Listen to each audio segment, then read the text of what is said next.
Hi, and thanks for logging on to the Daily DVAR, and here's a brand new Halacha for you, and it's for Tuesday, the 19th day of January. Here we go. I want to give you a few examples today of how sometimes when one mitzvah comes to your hand, you should not put it aside. Let's get right to the examples. Let's say they send you up to the ark to open up the ark, and they tell you to get out the Torah.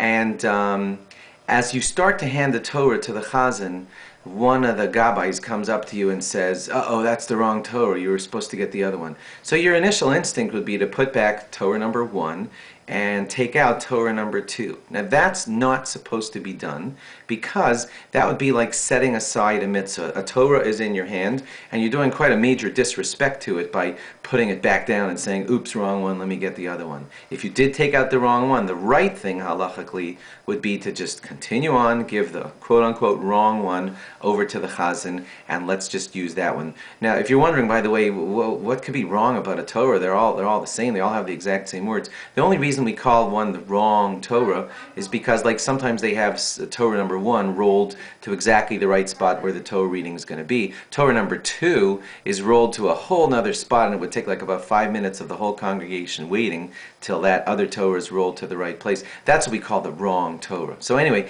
if you quote-unquote pick up the wrong Torah, then you should just give that wrong one to the chazan, because we don't want to put a mitzvah aside, and we don't want to diss the Torah by saying, oh, you'll wait.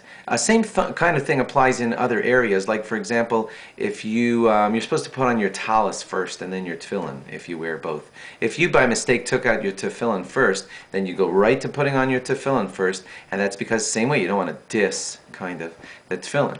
Same thing with challahs. If there are 2 challahs in front of you and you made hamotzi, you should reach for the challah that's closest to you instead of dissing it and going for challah number 2. If this all sounds like a little bit superstitious to you or weird, like who cares?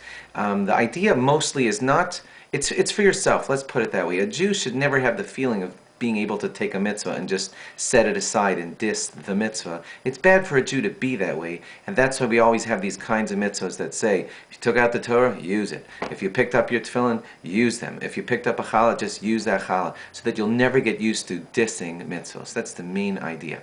Thanks for logging on. Log on again tomorrow for more. Bye-bye.